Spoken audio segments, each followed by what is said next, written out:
बिस्मिल्लाहिर्रहमानिर्रहीम, अस्सलाम वालेकुम। आज हम बनाने जा रहे हैं आलू बुखारे की चटनी। आलू बुखारे की चटनी बहुत सारी डिशों में इस्तेमाल होती है, उसके अलावा भी ये एज इट इज़ भी खाई जा सकती है, बहुत मज़े की होती है। एक दफ़ा बना के आप इसको सेव करके रख सकते हैं।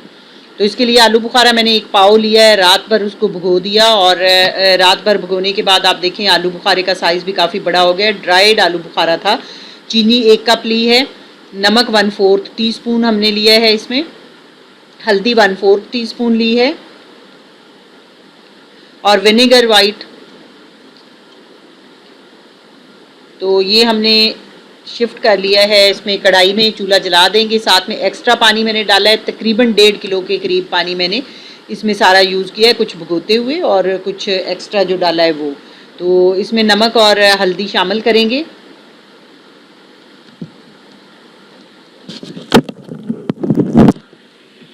मिक्स कर देंगे अच्छी तरह और ढाँप के हम इसको पकने देंगे।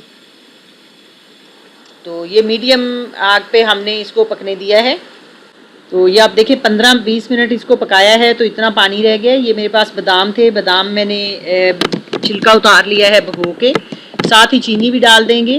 बादाम बिल्कुल ऑप्शनल है, लेकिन अगर आपके पास हों तो आप ज़रूर डालिएगा, इससे बहुत ही अच्छा टेस्ट आता है। और ये साथ में मगज़ हैं, जिसको मेलन सीड भी कहते हैं, इसको भी धो के अच्छी तरह इसमें शामिल कर दिया है। इसका मेन इंग्रेडिएंट है, अगर हों आपके पास अवेलेबल तो ज़रूर इसमें शामिल करिएगा।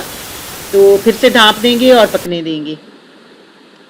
तो ये आप देखें हमने दोबारा से इसको पका लिया है। तकरीबन आधा इसका पानी रह चुका है, आधे से भी कम रह गया हुआ है। तो जितनी आपने चाशनी रखनी हो उस हिसाब से आप पानी जब रह जाए तो उसके बाद आपने इसमें कॉर्नफ्लोर डालना है। 1 टेबलस्पून मैंने कॉर्नफ्लोर 2 टेबलस्पून पानी में मिक्स करके तो इसमें शामिल कर दिया है। मिक्स करेंगे अच्छी तरह और कॉर्नफ्लोर डालने के बाद हम इसको पका लेंगे कोई 5 से 6 मिनट के लिए। तो वाइट विनेगर 1 सर्विंग स्पून हमने एक लिया है, वो हमने शामिल कर दिया है। इसका वाइट विनेगर जो है, इसका मकसद ये है कि ये इसको लॉन्ग लास्टिंग बनाएगा, इसको सेव करने के हमें काम आएगा।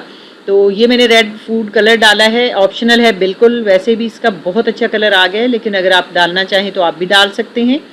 तो ये आप देखें थिकनेस इसकी आप अपने हिसाब से चेक कर लीजिएगा, क्योंकि ये ठंडा होने के बाद और भी ज़्यादा थिक हो जाता है। तो इसकी परफेक्ट इस जगह पे थिकनेस है।